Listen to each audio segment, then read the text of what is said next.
티키타카 이슈 크림.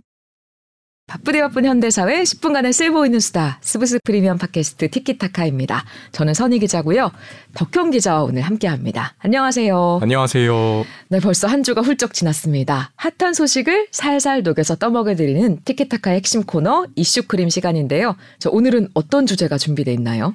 네, 요즘 방송, 신문, 어떤 매체든 할 것 없이 최근 가장 관심을 기울이고 있는 이슈입니다. 바로 민주당 김남국 의원의 가상화폐 보유 논란인데요. 아, 뜨겁더라고요. 네. 모든 단톡방에서 다 얘기해요. 맞습니다. 네. 김 의원이 직접 나서서 이런저런 해명을 내놓고 있긴 하지만 석연치 않은 지점이 해소되지 않고 있다, 이런 의견들이 꽤 많거든요.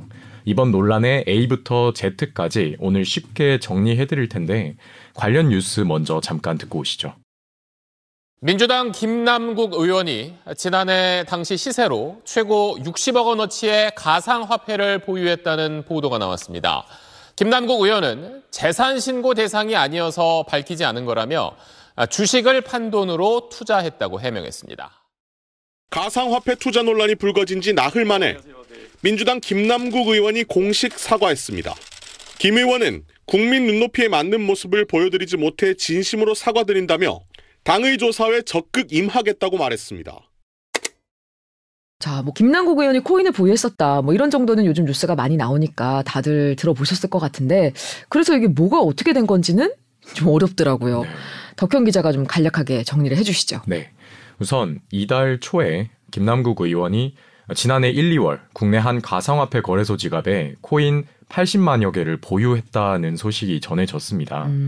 국내 게임 회사 위메이드가 만든 위믹스 코인인데요. 네. 지난해 2월 말에서 3월 초 사이에 전량 인출이 됐고 이 수익으로 투자 원금에 해당하는 9억 8천만 원을 회수했다, 이런 보도가 또 이어지기도 했습니다. 네. 이 당시에 보유했던 코인이 100만 개가 넘는다는 분석도 나오고 있는데요.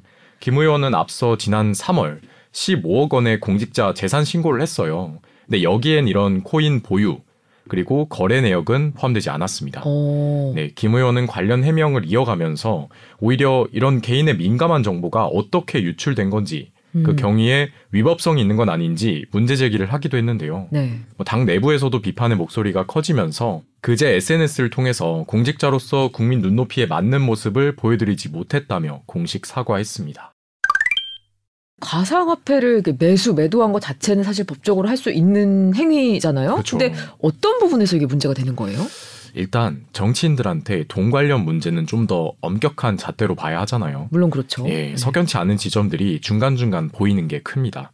우선 이 가상화폐에 애초에 투자할 수 있었던 초기 자금이 어디서 왔는지가 핵심이거든요. 김 의원은 만기된 전세 자금으로 LG 디스플레이 주식에 일단 투자를 했고 이걸 매도하면서 생긴 돈으로 가상화폐에 투자를 했다, 이렇게 얘기를 하고 있는데 네. 지난해 1, 2월 지갑에 가지고 있던 그 가상화폐 거래소 말고 그 이전에 거래했던 또 다른 가상화폐 거래소가 있거든요. 네. 그러니까 그 사이 시점에 어떻게 위믹스 코인이 거래가 됐는지, 어떻게 취득을 했는지, 이런 부분들은 밝혀지지 않고 있습니다. 또 당시에 가치가 크지 않았어요, 이 위믹스 코인이. 네. 근데 어떻게 이런 거액을 투자를 할 수 있었는지, 혹시나 앞으로 시세가 오를 거라는 어떤 내부 정보, 이런 걸 가진 상태에서 투자한 건 아닌지, 이런 의구심이 당연히 생겨나고 있고요. 그렇네요. 네. 처음에는 그리고 그간 이 가상화폐 현금화를 거의 하지 않았다고 해명을 했었거든요. 네. 근데 이후에 8억 원 정도는 은행으로 이체를 했다, 이렇게 주장이 바뀌기도 했어요. 네, 찝찝함이 남는 지점이기도 합니다.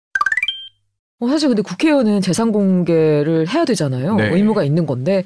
근데 왜 이번 같은 경우는 가상화폐가 포함이 되지 않은 거예요? 재산 공개가 공직자윤리법 제10조 1항에 명시된 내용이에요. 네. 하지만 현재 기준에서 예치금이 아닌 코인은 공개 의무가 없습니다. 네, 다시 말해 거래소에 입금해 놓은 원화 예치금은 공개해야 되는 대상이에요. 하지만 코인을 매수해서 갖고 있었다면 이게 재산의 영역이 아니기 때문에 공개를 하지 않아도 되는 거죠. 근데 여기에다가 김남국 의원이 더 논란이 되는 게 코인세 유예 법안을 공동 발의했다. 이 내용이 지금 계속 문제가 되고 있는 거잖아요. 네, 그게 2021년 7월에 가상자산 소득에 대한 과세를 1년 유예하는 내용으로 소득세법 개정안 발의에 김 의원이 동참을 했었어요. 네. 그러니까 금융당국이 그때 2022년 1월부터 가상자산 양도와 대여로 발생한 소득도 과세 대상으로 보려고 했었거든요. 네. 근데 아직 충분히 체계가 갖춰져 있지 않으니까 그런 취지로 이를 미루자 이런 내용이었어요. 결국 이 개정안은 국회 기재위원장 대안에 반영이 돼서 과세 시점이 올해 1월로 1년 유예됐거든요. 네. 그러니까 본인이 이익을 볼 수 있는 법안 발의에 참여한 모양새가 돼서 이해 충돌 논란이 불거진 거고요. 그러니까 앞서 설명드린 것처럼 김 의원은 이 과세가 유예된 이후인 지난해 초 보유하고 있던 가상화폐를 매도했습니다. 이게 지금 뭐 민주당 차원에서도 이 진상 조사에 나서야 된다 이런 얘기가 나오고 결국엔 수사기관을 통해서 밝혀져야 되는 부분들도 있는 거잖아요. 네. 검찰에서 이제 앞서 판단한 내용들 덕현 기자가 8시 뉴스에서 단독으로 전해드리기도 했는데 관련 내용도 좀 쉽게 정리를 해주시자면요. 네. 이 약자 요즘 좀 많이 보셨을 텐데 금융정보분석원이라고 FIU라고 불리는 맞아요. 기관이 들어봤어요. 있습니다. 네. 네. 그러니까 국내 부정한 자금 흐름을 감시하는 그런 역할을 하는 곳인데 지난해 한 7월쯤에 검찰에 자금 흐름 내역을 통보를 합니다. 그러니까 앞서 가상화폐 거래소에서 60억 원어치 위믹스 코인이 이체가 되면서 이상 거래로 신고를 했고 이걸 검토한 FIU가 문제가 있다고 보고 검찰에 넘긴 거죠. 그러니까 이게 왜 중요하냐? 네. 이상거래 명목으로 이렇게 검찰에 통보되는 정보가 지난 5년 기준으로 보면 이 FIU로 들어가는 신고 중에 0.2%도 채 안 되거든요. 굉장히 적은 네, 거네요. 그만큼 사안을 엄밀하게 보고 통보를 하는 건데 거기에 해당이 된 거고 그 이체를 받은 계좌, 그러니까 지갑의 주인공이 김남국 의원이었던 거죠. 네, 검찰이 이 정보를 받은 뒤에 거래 내역과 명의자 등을 좀 확인하기 위해서 그 지갑에 대한 압수수색 영장을 청구를 했어요. 네. 근데 저희가 취재를 해보니까 당시 이 영장에 기재됐던 혐의가 정치자금법 위반이었던 겁니다. 네, 김 의원은 정치자금법 위반 혐의로 피의자로 입건이 된 거고요. 네. 그러니까 거액의 위믹스 코인이 입금이 된 게 불상의 정치자금 아니냐 이렇게 의심을 했던 거죠.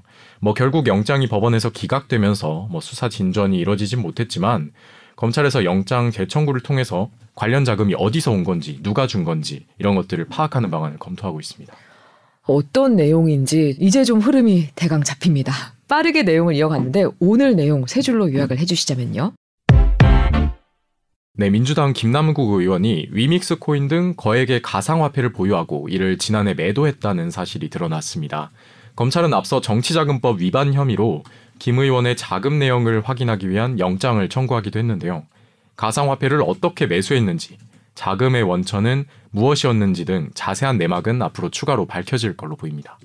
네, 김남국 의원을 둘러싼 가상화폐 보유 논란이 연일 뉴스를 달구고 있습니다. 자, 어떤 부분에서 문제가 제기된 건지 또 앞으로 어떻게 흘러갈 건지 쉽고 빠르게 짚어봤습니다. 요즘 가장 중요한 소식을 쉽고 간결하게 정리해드리는 이슈크림, 오늘은 여기까지입니다. 다음 시간에도 쓸모있는 정보 가져와서 10분 안에 빠르게 알려드릴게요. 안녕히 계세요. 감사합니다.